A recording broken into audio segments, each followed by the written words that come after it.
Supreme Court can't stop continuing unconstitutional transgressions by government official. 21.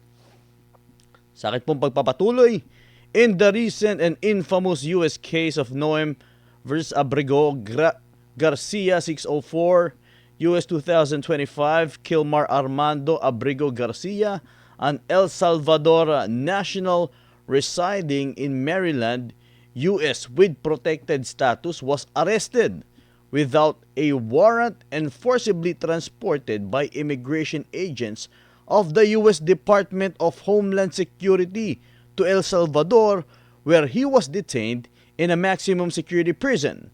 Through counsel and members of his family, Abrego Garcia filed suit with the U.S. District Court of Maryland against DHS Security Secretary Kristi Noem and others, alleging that his removal to El Salvador violated the due process clause of the U.S. Constitution and applicable immigration laws, and praying for habeas corpus relief.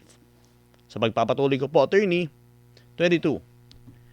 In ruling for Abrego Garcia, the Maryland District Court rejected the familiar position of defendant Secretary Noem at all that they have no way to effectuate return because they are no longer the custodian and the court thus lacks jurisdiction. The Maryland District Court held that it retained jurisdiction to facilitate and effectuate the return of Abrego Garcia to the United States. Copies of the Maryland District Court order granting the preliminary injunction dated April 4, 2025 and the memorandum opinion dated April 6, 2025 in Abrego Garcia vs. Noem Civil Action 825 are respectively attached as annexes B and B1 of this urgent motion for reference. 23. The undeterred Secretary Noem et al. Elevated the matter to the U.S. Supreme Court, seeking to vacate the preliminary injunction order. In its per curiam opinion, the U.S. Supreme Court upheld the preliminary injunction subject only to an instruction for clarification to ensure that the U.S. executive prerogatives in the conduct of foreign affairs are respected. Noel et al. Were nonetheless required to apprise the district court of their specific efforts to facilitate the return of Abrego Garcia. To it, the district court's order remain in effect but requires clarification on remand. The order properly requires the government to facilitate Abrego Garcia's release for custody in El Salvador and to ensure that his case is handled as it would have been had not been improperly sent to El Salvador. The intended scope of the term effectuate in the district court's order is, however, unclear and may exceed the district court's authority. The district court should clarify its directive with due regards for the deference to the executive branch in the conduct of foreign affairs. For its part, the government should be prepared to share what it can concerning the steps it has taken and the prospect of further steps. A copy of the U.S. Supreme Court order on the application to vacate injunction dated April 10, 2025 in the case of Noem versus Abrego Garcia 604 U.S. 2025 is attached to the urgent motion as an Annex B2 for reference. Para ipaliwanag natin, yan pong binabasa ni Franco, yan po yung continuation ng una nating dalawang chapters na inireprint natin sa Manila Times sa ating column na Counterpoint. Kaugnay po yan sa inihain namin na urgent motion to resolve the petition for writ of habeas corpus na pinail namin ng aking anak na si Attorney Paulo sa Korte Suprema upang ma-resolve na yung nauna naming inihain in behalf of the daughter of the president, former President Duterte, Kitty, Veronica Kitty Duterte, kung saan hinihingi po ng anak ng dating presidente na i-resolve yung mga legal issues like yung legal o illegal ba ang ginawa ng mga opisyalis na idinimanda natin at ang aming posisyon ay illegal. Pangalawa, utusan ang gobyerno na ibalik ang Presidente Duterte dito sa ating bansa dahil sa ginawa nitong paglabag sa karapatan at paglabag sa mga existing laws, lalong-lalo na yung sa saligang batas na nagtatakda ng due process o pagbibigay ng pagkakataon sa sino mang akusadong aarestuhin ng pagkakataon na ipagtanggol niya ang kanyang sarili na walang basihan ang pag-aaresto sa kanya. Yun po ang itinail namin. Ngayon, meron po kaming mga sinight o ibinigay sa Korte Suprema na mga kaso na maaaring maging batayan ng resolusyon ng Korte Suprema. Sapagkat ang sabi po namin, taliwas doon sa mga nagsasabi na moot and academic na ang kaso dahil wala na rito si Presidente Duterte, ang sabi po namin, meron pa rin jurisdiction ng Korte Suprema. Ang pagkatang jurisdiction niya ay hindi naman over ICC. Hindi sa International Criminal Court, kundi jurisdiction niya po ito doon sa mga taong gumawa ng paglabag sa saligang batas at sa mga nag-i-exist pang mga batas. At ang sabi namin, dahil ginawa nila ang kamalian, ang kapangyarihan ng Korte Suprema na iwasto sa pamamagitan ng pag-utos sa kanila na iwasto nila yung kanilang pagkakamali sa pamamagitan ng pagpapabalik kay Presidente Duterte ay maaaring gawin ng Korte Suprema. At doon sa mga argumento na hindi pa pwede at wala namang maaaring maging batayan legal o sa mga nakaraang kaso, nagbigay po kami ng mga example. At ito nga ang binasa ni Franco. Yung po ang inilagay namin. Yung kaso dyan po sa Amerika, yung kaso ni Noem versus ano ba? Agregado ba yun? Ano nga yun, Franco? Yes, Abrego Garcia. Abrego. Yung po si Abrego Garcia, yun ay isang ex-Salvador, El Salvador National. Madaling sabihin, mamamayan ng bansang El Salvador. Ito namang si Kristi Noem, siya po ay cabinet member ni Trump, secretary ng Home Security. Ang ginawa po nila, dahil mayroong policy si Trump ngayon, si Presidente Trump, sa kanyang immigration, na yung mga illegal na pumasok sa Estados Unidos, i-deport nila, ibabalik nila sa kanilang mga pinanggalingan. Yan po ang naging batayan. Nung in-expel nila, dineport nila si Abrego. Abrego, si Yes. Garcia. Ang ginawa po nila, inaresto nila ng walang warrant of arrest. Pareho ng ginawa nila Presidente Duterte. Noon, di ba, nung pinunta nila sa aeroplano, wala naman silang warrant of arrest doon. Pinakita lang nila nung nasa Villamor na. At maliban pa ron, talagang illegal dahil wala nga jurisdiction ng International Criminal Court. So sabi ng korte, yung palang yung si El Salvador National, si Agrego Garcia, nag-file ho ng habeas corpus. Pareho din ang pinail namin para kay Presidente Duterte. At ang sabi ho ng El Salvador National, mali ang ginawa sa kanila sapagkat wala namang warrant of arrest. Bakit niyo ako inaresto at itinapon ninyo ako sa aming bansa? O, ang sabi ho ng district court sa baba, yun eh, kapareho ng ating regional trial court. Hindi po pwede ang ginawa nyo. Hindi nyo basta po pwedeng arestuin at ipatapon, i-deport ninyo nang hindi kayo sumusunod sa batas natin. Ngayon, ang ginawa po ng Solicitor General, pinaka-Solicitor General nila doon, yung abogado ng gobyerno, umakyat sa Korte Suprema. At ang sabi po nila, mali ang desisyon ng mababang hukuman sapagkat wala naman itong jurisdiction. Bakit walang jurisdiction? Ang sabi nila, kasi wala na yung El Salvador National. Napunta na sa El Salvador.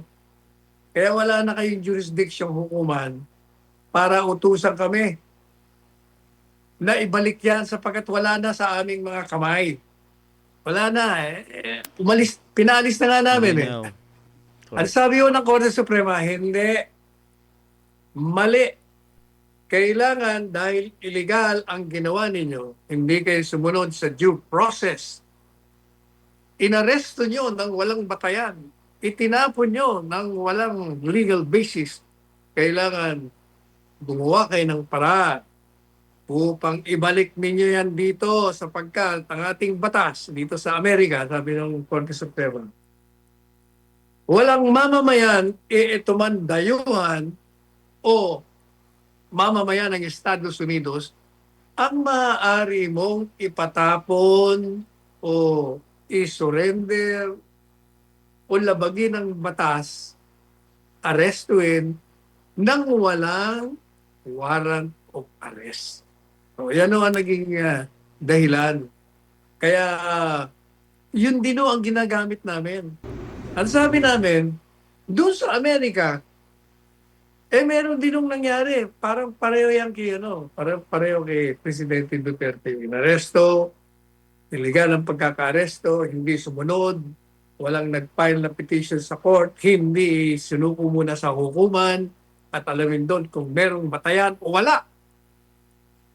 Basta na lang inaresto, dinitini sa Villamor Air Base, at pagkatapos ipilit na sinakay sa aeroplano, at ngayon ay nakukulong sa dahig.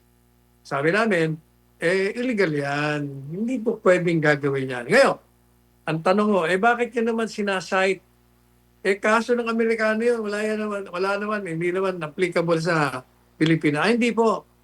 Applicable yan sapagkat yung pong ating saligang batas, kinopya lang natin, o ang madalit sabi, ginaya natin ang saligang batas ng Estados Unidos. Bakit ginaya? Di ba, occupied tayo ng Americans. Nakuha tayo ng Amerikano sa Hapon. Binigay, di ba, binenta na under Treaty of Paris yung Spanish. Binenta sa Amerikano, tapos binigay naman sa atin. Ngayon, yung ating batas, yung ating saligang batas, kung titingnan nyo, halos pareho. Kaya yung doktrina nila doon, kaugnay sa mga provisyon ng saligang batas nila, at yung provisyon ng saligang batas natin, kung anong desisyon ng Korte Suprema nila, pwede ring i-adapt natin dito. At yan ay mga nangyari na. Kaya sabi po namin, kagaya nitong kasong itong Amerikanong, itong El Salvador na national, na isang dayuhan. Dayuhan pa ito hindi itong mamamayan ng Estados Unidos. Sabi ng Korte Suprema ng Estados Unidos, mali! Dayuhan niya kay mamaya, hindi niyo pa pwedeng gawin yan. Balik yan dito. Yun din naman sinasabi namin kay Presidente Duterte sa hukuman. Ito, presidente na ito ng bansa dati, ang daming ginawa para sa atin, mahal na mahal ng taong bayan, hindi naman tumakas, kusang loob na bumalik dito sa Pilipinas kahit na kung ano-ano pang payo ng mga abogado niya, huwag kang bumalik. Arestuin ka. Alam niya, alam ng lahat na arestuin siya. Pero bumalik dito. Pagkatapos hindi mo bibigyan ng kawalang batas, kaparaanan ng batas bago mo arestuin at tutulong. Yan ang unang bahagi ng binasa ni Franco. Tuloy mo na, Franco. Okay po sa ating pagpapatuloy, Attorney 24. U.S. Supreme Court Justice Sonia Sotomayor, joined by Justices Elena Kagan and Ketanji Brown Jackson, rejected lack of jurisdiction defense in the simplest terms, highlighting the self-evident flaw of the argument shared by the respondents in these petitions. The government now requests an order for this court permitting it to leave Abrigo Garcia, a husband and father without a criminal record, in an El Salvadorian prison for no reason recognized by the law. The only argument the government offers is in support of its request that United States court cannot grant relief once a deportee crosses the border is plainly wrong. See Rumsfeld versus Padilla, 542 U.S. 426 and 447. Bumidin versus Bush. The government's argument, moreover, implies that it could deport and incarcerate any person, including U.S. citizens, without legal consequence, so long as it does so before a court can intervene. See Trump versus JGG. U.S. 2025 Sotomayor, dissenting, slip up. That view refutes itself. 25.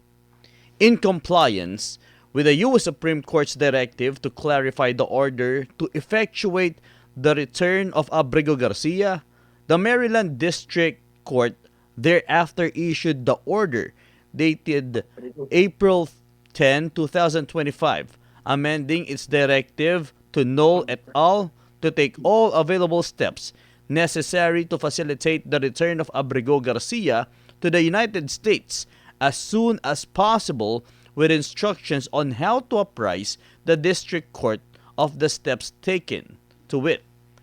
The Supreme Court's April 10, 2025 decision in Noem v. Abrigo Garcia affirmed this court's order at ECF number 21 and directed that on remand, this court clarified its use of the term effectuate according proper deference to the executive branch in its conduct of foreign affairs.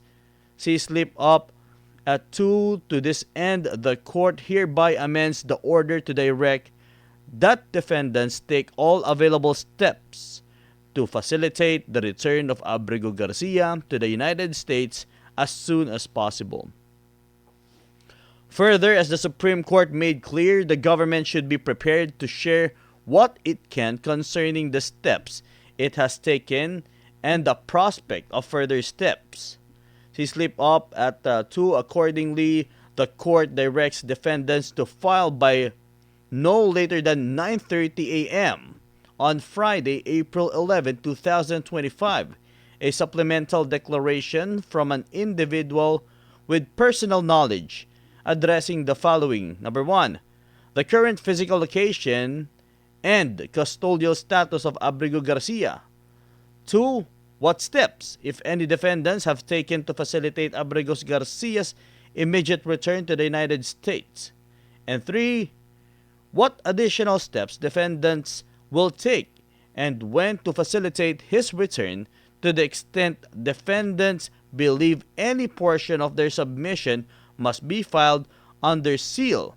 They shall comply with the court's local rules governing the sealing of materials. CMD Local R105-1143.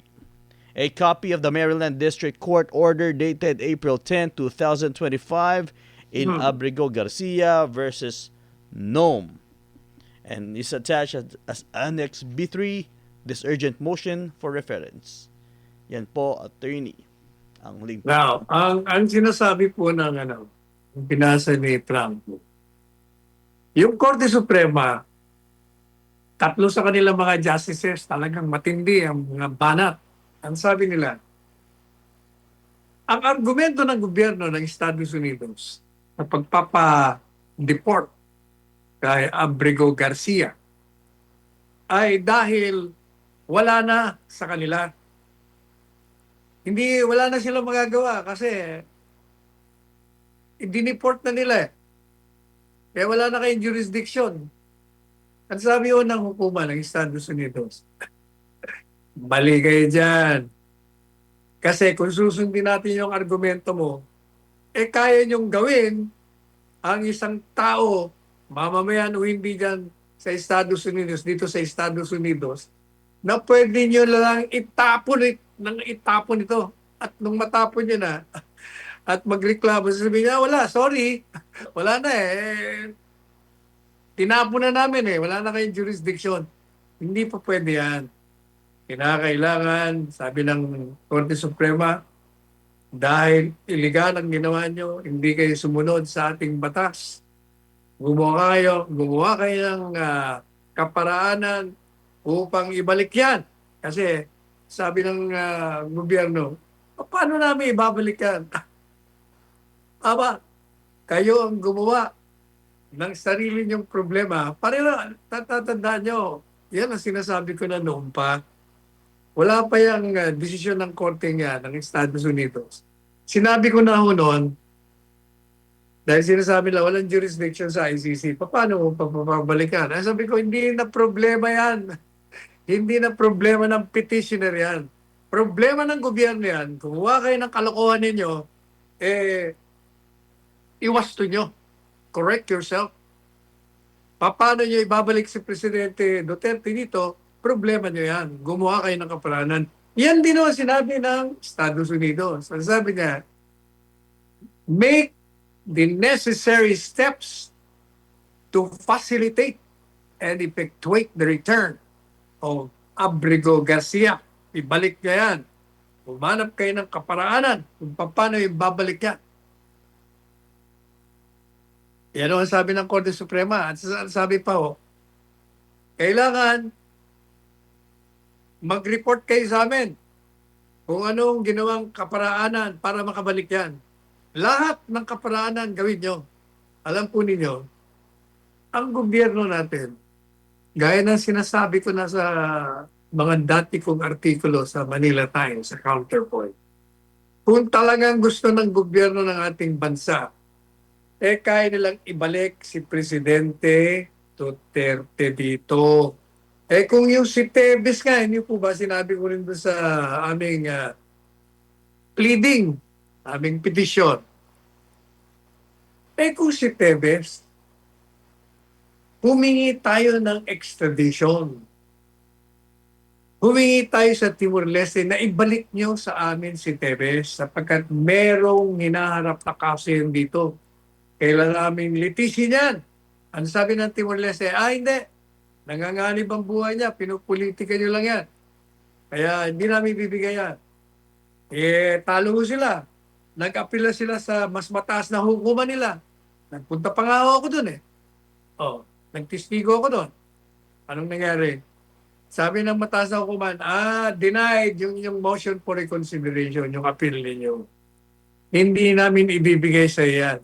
May desisyon na ho yan Anong ginawa ng gobyerno natin? Meron silang ginawa kasi si Tebes nandito nakakulong.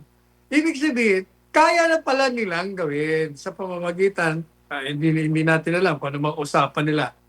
Ang mahalaga, may kakayahan pala kayong ibalik yung ayaw ibigay ng isang bansa. Di ganun din.